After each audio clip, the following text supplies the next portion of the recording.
మనతో పాటు ఉద్యమకారులు కన్నె ప్రభాకర్ ఉన్నారు. అన్న నమస్తే. ఎగ్జిబిషన్ చూస్తుంటే ఫోటో ఎగ్జిబిషన్ ఎలా ఉంది?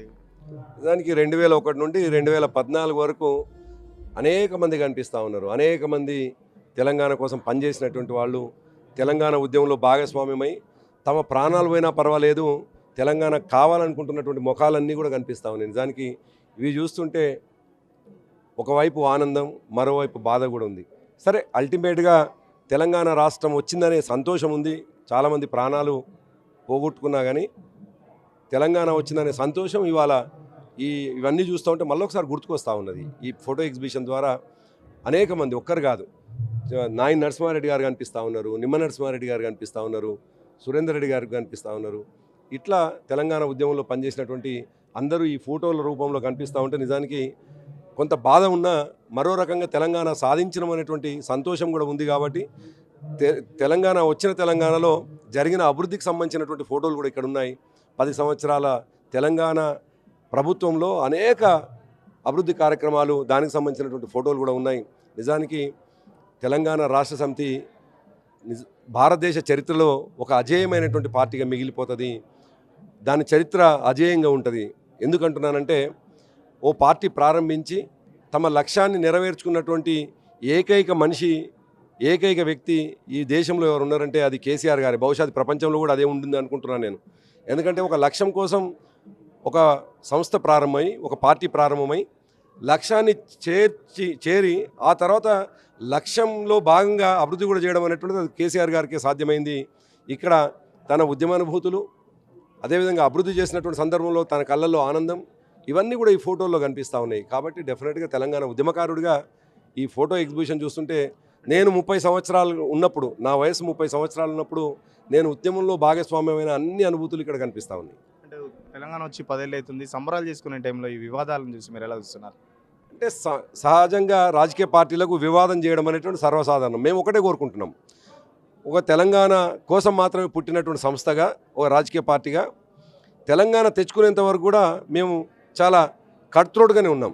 తెలంగాణ వచ్చిన తర్వాత సహజంగానే రాజకీయ పార్టీలు రాజకీయం చేస్తాయి, మేము కాదనట్లేదు. కానీ కొన్ని ప్రత్యేక పరిస్థితులలో రాజకీయాలు చేయడం అనేటువంటిది దురదృష్టకరం. నిన్న అమరుల స్మృతి గీతంగా, అమరుల నివాళులు అర్పించేటువంటి భాగంగా అమరవీరుల స్తూపం నుంచి వెళ్ళి మరి సెక్రటేరియట్ ముందు ఉన్నటువంటి స్మృతి చిహ్నం వరకు పోతున్నటువంటి సందర్భంలో అక్కడ పాటలు పాడుకుందామంటే ఈ కాంగ్రెస్ పార్టీకి సంబంధించినటువంటి ప్రభుత్వం కనీసం మైకులని పర్మిషన్ ఇవ్వలేదు. చాలా దురదృష్టకరం. ఏ గొంతులైతే తెలంగాణ కోసం పనిచేసినాయో, ఏ గొంతులైతే తెలంగాణ కావాలని బలంగా ఆకాంక్షించినాయో ఆ గొంతులని మాట్లాడకుండా చేయడం అనేటువంటిది అది దుర్మార్గమైనటువంటి చర్య. దానికి అనిపిస్తూ ఉంది కాంగ్రెస్ పార్టీ సహజ లక్షణం. తెలంగాణ అన్నందుకు 69లో 365 మందిని కాల్చి చంపింది కాంగ్రెస్ పార్టీ.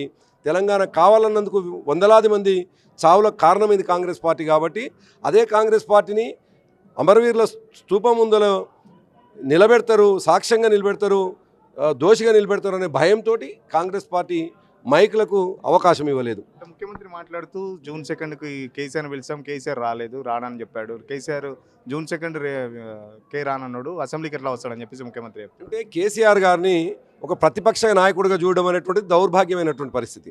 ఆయన ప్రతిపక్ష నాయకుడిగా చూడొద్దు. తెలంగాణ ఉద్యమాన్ని ప్రారంభించి తెలంగాణ రాష్ట్రాన్ని తీసుకొచ్చినటువంటి నాయకుడిగా చూసి గౌరవిస్తే డెఫినెట్గా కేసీఆర్ గారు ఆ స్థాయిలో సమాధానం ఇస్తారు, డెఫినెట్గా అటెండ్ అవుతారు. కానీ కేసీఆర్ గారిని ఓన్లీ ఒక ప్రతిపక్ష నాయకుడిగా, రొటీన్ నాయకుడిగా చూడటం అనేటువంటిది దురదృష్టం.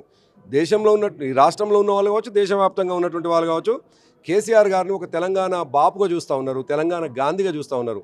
తెలంగాణ ఈ దేశానికి స్వాతంత్రం తీసుకొచ్చినటువంటి గాంధీకి ఎంత గొప్ప గౌరవం ఉందో ఈ దేశంలో, అటువంటి గౌరవమే తెలంగాణ సాధించినటువంటి కేసీఆర్ గారికి ఉండాల్సినటువంటి అవసరం ఉంది. అటువంటి ఉన్నతంగా ఆలోచించేటువంటి మనుషులు ఉండాల్సినటువంటి అవసరం ఉన్నది. కానీ దురదృష్టం, ఇవాళ వచ్చినటువంటి ప్రభుత్వంలో ఉన్నటువంటి పెద్దలు, ముఖ్యంగా రేవంత్ రెడ్డికి ఆ సంస్కారం ఉందని కనిపించడం లేదు. దాంట్లో భాగంగానే ఒక ప్రతిపక్ష నాయకుడికి పంపించినట్టుగా రొటీన్గా ఒక ఉత్తరం పంపించి అవమానపరిచిండ్రు. కేసీఆర్ గారిని మరొకసారి గుర్తు చేస్తున్నాను, ఉద్యమకారుడిగా చూడండి, తెలంగాణ తీసుకొచ్చినటువంటి వ్యక్తిగా చూడాలి, తెలంగాణ కోసం చావు నోట్లో తలబెట్టినటువంటి వ్యక్తిగా చూడాలి. కానీ ప్రతిపక్ష నాయకుడిగా చూస్తే ఈ దేశంలో అనేక మంది ప్రతిపక్ష నాయకులు ఉన్నారు, అనేక రాష్ట్రాల్లో ప్రతిపక్ష నాయకులు ఉన్నారు, ఈ రాష్ట్రంలో కూడా గతంలో ప్రతిపక్ష నాయకులు ఉన్నారు.